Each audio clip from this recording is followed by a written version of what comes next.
జనవరి 24, 2021 రాత్రి 8 గంటలకు మదనపల్లి పోలీస్ స్టేషన్కి ఒక అతను కంగారుతో తన ఫ్రెండ్ తమ కూతుర్ని చంపేశామని చెప్పి ఏదేదో మాట్లాడుతున్నాడు సార్ అని ఒక కాల్ వచ్చింది. పోలీస్ వెళ్ళి చూసేసరికి గదంతా రక్తం, అమ్మాయిల డెడ్ బాడీస్, పక్కనే మంత్రాలు చదువుతున్న తల్లి, ఇదంతా మౌనంగా చూస్తున్న తండ్రి. అసలు ఆ రాత్రి మదనపల్లిలో ఏం జరిగిందో తెలియాలంటే మనం ఈ స్టోరీలోకి వెళ్లాల్సిందే. Hello everyone, welcome to the channel hidden echoes.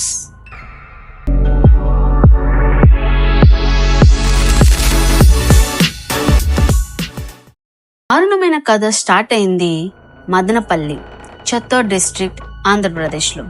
Well educated family head Purushottam Naidu, age 55. ఈయన కెమిస్ట్రీలో PhD చేశారు. ఒక గవర్నమెంట్ కాలేజ్లో ప్రొఫెసర్గా వర్క్ చేస్తున్నారు. తన వైఫ్ పద్మజ, ఏజ్ 50. ఈమె కూడా వెల్ ఎడ్యుకేటెడ్, మాస్టర్స్ చేశారు మ్యాథమెటిక్స్లో. తర్వాత ఒక IIT ట్రైనింగ్ ఇన్స్టిట్యూట్లో ప్రిన్సిపల్గా వర్క్ చేస్తున్నారు. ఈ కపుల్కి 2 కూతుర్లు. పెద్ద కూతురు అలేఖ్య, ఏజ్ 27, సివిల్స్కి ప్రిపేర్ అవుతుంది. ఇంకా చిన్న కూతురు సాయి దివ్య, ఏజ్ 22, బిజినెస్ అడ్మినిస్ట్రేషన్లో డిగ్రీ కంప్లీట్ చేసి ఇప్పుడు మ్యూజిక్ మీద ప్యాషన్తో AR రెహమాన్ మ్యూజిక్లో జాయిన్ అయింది. అయినా ఇంత ఎడ్యుకేషన్ బ్యాక్గ్రౌండ్ ఉన్న ఫ్యామిలీ అంత దారుణం ఎట్లా చేసిందో తెలియాలంటే మన జాన్ 24కి వెళ్లాల్సిందే. జనవరి 24 ఈవినింగ్ పురుషోత్తం నాయుడు తన ఫ్రెండ్కి కాల్ చేశాడు. ఫస్ట్ కాన్వర్సేషన్ నార్మల్గానే జరిగింది. కానీ పురుషోత్తం మాటల్లో తడబాటును గమనించిన వాళ్ళ ఫ్రెండ్ ఏమైంది, ఏమైనా జరిగిందా అని అడిగాడు. ఆ పురుషోత్తం చెప్పిన మాటలు విన్న ఫ్రెండ్ షాక్ అయ్యాడు. మేము మా పిల్లల్ని చంపేశాం, వాళ్ళు మళ్ళీ పునర్జన్మ తీసుకుంటారని చెప్పాడు. Purushottam family well educated. వాళ్ళ పిల్లల్ని వాళ్ళకి ఇష్టమైన కెరియర్ చూస్ చేసుకునే ఆప్షన్ ఇచ్చారు. వాళ్ళు ఎవరికి హాని చేయని family and devotional to, which is a good thing. మనం అందరం మనశ్శాంతి కోసమో, మనసులో ఉన్న భారాన్ని తగ్గించుకోవడం కోసమో దేవుణ్ణి పూజిస్తాం, ప్రార్థిస్తాం. నాయుడు ఫ్యామిలీ కూడా ఇట్లానే డివోషనల్, బట్ తమ కూతుర్ని చంపేశాం, పునర్జన్మ కోసం వెయిట్ చేస్తున్నాం అన్న మాటలు విని తన ఫ్రెండ్ షాక్లో పోలీసులకు రిపోర్ట్ చేశాడు. పోలీసులు ఎంత తలుపు కొట్టినా ఎవరు తలుపులు తీయలేదు. సో వీళ్ళు ఆ తలుపుని బద్దలు కొట్టుకుని లోపలికి వెళ్ళారు. లోపలికి వెళ్ళిన వాళ్ళకి ట్రాన్స్ అండ్ డెల్యూషన్ స్టేట్ లో ఉన్న పేరెంట్స్ కనిపించారు. పద్మజ ఏవో మంత్రాలు చదువుతుంది. లోపలికి వచ్చిన పోలీసులను చూసిన పద్మజ, లోపలికి ఎందుకు వచ్చారు, లోపలికి వచ్చి మొత్తం నాశనం చేశారు అని అరవటం మొదలెట్టింది. పోలీసులు వాళ్ళ డ్యూటీ వాళ్ళు చేశారు. ఇల్లు మొత్తం చెక్ చేశారు. ఇంట్లో పూజ జరిగిన ఆనవాళ్ళు ఉన్నాయి. ఇంట్లో రిలీజియస్ ఫొటోస్ అని కొన్ని ఆర్టికల్స్ దొరికినాయి. ఇంకొంచెం ముందుకెళ్తే పూజ గదిలో రక్తపు మడుగులో ఒక అమ్మాయి రెడ్ శారీ కప్పబడి ఉంది. ఆమె పెద్ద కూతురు అలేఖ్య. పూజకి యూజ్ చేసే చిన్న కలశం ఆమె నోట్లో కుక్కబడి ఉంది. తల మీద ఒక పెద్ద గాయం, ఒంటి నిండా చిన్న చిన్న గాయాలతో పడి ఉంది. ఆ దారుణాలు అక్కడితో ఆగలేదు. పోలీసులకి ఇంటి పైన బెడ్రూమ్ లో ఇంకొక శవం కనిపించింది. సేమ్ రక్తపు మడుగు, నేకెడ్ గా, ఇంకా రెడ్ శారీ కప్పి తల మీద పెద్ద గాయం ఉంది. సో తర్వాత ఇన్వెస్టిగేషన్ లో ఏం తెలిసిందంటే ఈ తలపైన గాయం డంబెల్తో కొట్టారని, ఇంకా త్రిశూలంతో పొడిచారని తెలిసింది. మనకు తెలుసు శివుని ఆయుధం త్రిశూలం అని, అండ్ డమరుకం డంబుల్ షేప్ లో ఉంటది. మేబీ అందుకే వాటిని చంపడానికి యూజ్ చేసి ఉండొచ్చు. సో ఇంట్లో పూజలు అండ్ పేరెంట్స్ ని ఆ స్టేట్ లో చూసిన తర్వాత మర్డర్స్ చేసింది పేరెంట్స్ అనిపిస్తుంది కదా, అండ్ 70% అది నిజం. బట్ కానీ ఈ మర్డర్స్ లో మెయిన్ రోల్ వహించింది అలేఖ్య. ఎస్, మీరు విన్నది నిజమే, అలేఖ్య సివిల్స్ కి ప్రిపేర్ అవుతుండగా ఇండియాలో కరోనా వచ్చింది. సో అలేఖ్య వాళ్ళ సిస్టర్ సాయి దివ్య ఇంటికి వచ్చేసారు. ఇంటికి వచ్చిన అలేఖ్య సివిల్స్ కి ప్రిపరేషన్ తగ్గించి రిలీజియస్ బుక్స్ చదవడం స్టార్ట్ చేసింది. ఎంతలా చదవడం స్టార్ట్ చేసిందంటే she started to make delusions. తనకి సూపర్ పవర్స్ ఉన్నాయనుకునేది, తాను దేవతగా భావించింది. తన ఇన్స్టా పోస్ట్ లో చూస్తే రిలీజియస్ పోస్ట్ పెట్టేది. ఒకసారి తను శివుడు వస్తున్నాడు, నా పని ఇక్కడ అయిపోయింది అని కూడా పోస్ట్ చేసింది. ఇన్ఫాక్ట్ ఈ ఇన్సిడెంట్ జరిగే కొన్ని డేస్ కి ముందు తన పేరు మోహినిగా మార్చుకున్నానని ఇన్స్టాలో పోస్ట్ చేసింది. మన హిందూ పురాణాల ప్రకారం మోహిని అనే వారు శివుని భార్య.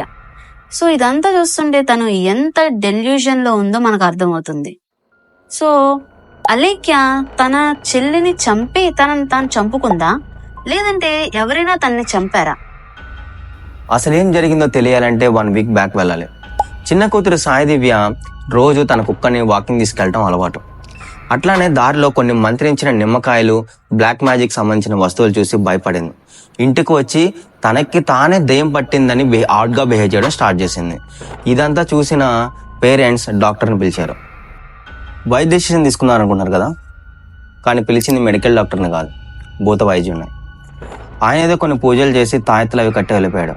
కానీ అప్పటికే తన్ను తాను దేవతగా ఊహించుకుంటున్న అలేఖ్య తన చెల్లిలో ఉన్న దయ్యమని, తన్ని చంపి ఆత్మను శుద్ధి చేస్తే అప్పుడు స్వచ్ఛమైన ఆత్మ మళ్ళీ పునర్జన్మ తీసుకుని వస్తుందని చెప్పి తన పేరెంట్స్ని నమ్మించింది.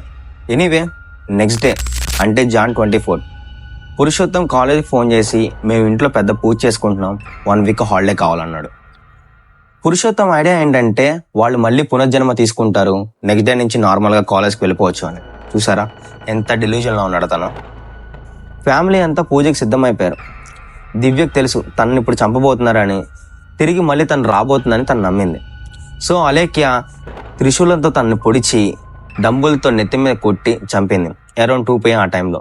ఆఫ్టర్ 2 hours 2 గంటలు గడిచిన తర్వాత కూడా తన చెల్లి రాకపోయేసరికి అలేఖ్య తన ప్రాణాలు తను తీసుకొని దారి తప్పిన తన చెల్లి ఆత్మను తిరిగి ఈ లోకాన్ని తీసుకురావాలని డిసైడ్ అయింది. అండ్ పేరెంట్స్ కూడా దీన్ని యాక్సెప్ట్ చేశారు. వాళ్ళ మదర్ పద్మజ అలేఖ్యని డంబుల్తో కొట్టింది. అలేఖ్య కూడా తిరిగి రాకపోతే వాళ్ళ ప్రాణాలు కూడా తీసుకోవాలన్నదే ప్లాన్. పద్మజ బాగా ట్రాన్స్లోకి వెళ్ళిపోయింది. పోలీసుల్ని మాకు 1 రోజు టైం ఇవ్వండి, రేపొద్దున మా పిల్లలు స్వచ్ఛమైన ఆత్మలతో మళ్ళీ తిరిగి వస్తారని, రేపు కలికాలం ముగిసి సత్యకాలం వస్తుందని, నేనే శివుణ్ణని, కరోనా చైనా నుంచి కాదు తన జటాజుట్టం నుంచి వచ్చిందని పిచ్చిగా అరవటం మొదలెట్టింది. ఇదంతా చూస్తే మనకి ఆమె ఎంత సైకలాజికల్ గా డిస్టర్బ్ అయిందో అర్థమవుతుంది. We can see her behaviour here.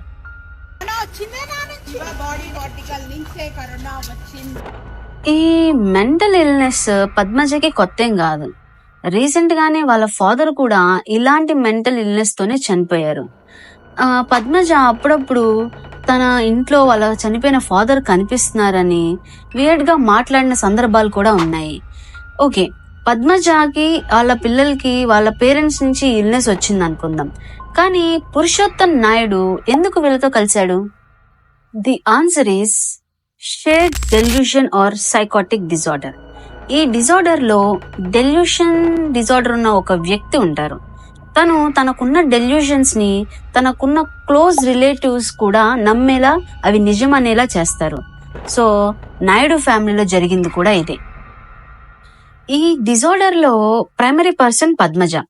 So తనకి ఆల్రెడీ డెల్యూషన్స్ తో బాధపడుతుంది. దానికి తోడు కరోనా వచ్చింది.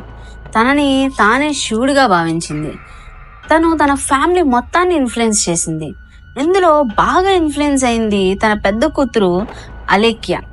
వీళ్ళు నిజానికి భ్రమకి తేడా తెలుసుకోలేని స్థితిలోకి వెళ్ళిపోయారు. సో ఈ స్థితిలో వాళ్ళు ఇంత దారుణమైన ఇన్సిడెంట్ కి కారణమయ్యారు. వాళ్ళని పోలీసులు అరెస్ట్ చేశారు. వాళ్ళ మానసిక పరిస్థితిని అర్థం చేసుకుని వాళ్ళకి ట్రీట్మెంట్ ఇచ్చారు. వాళ్ళు మెంటల్ గా స్టేబుల్ అయిన తర్వాత ఇప్పుడు వాళ్ళు జైల్లో శిక్ష అనుభవిస్తున్నారు. తెలిసి చేసినా తెలియక చేసినా ఒక 2 నిండు ప్రాణాలని బలి చేసుకుని బిడ్డలు లేని బాధని మరియు జైలు శిక్షని అనుభవిస్తున్నారు. మనిషి ఎంత ఎడ్యుకేటెడ్ అయినా కానీ మెంటల్గా స్ట్రాంగ్ లేకపోతే we definitely get into the troubles. So మెంటల్గా స్ట్రాంగ్గా ఉండటం ఎంత ఇంపార్టెంటో మనకి ఈ స్టోరీ ద్వారా అర్థమవుతుంది. So be strong both mentally and physically. Please like, share, Subscribe to our channel Hidden Echoes.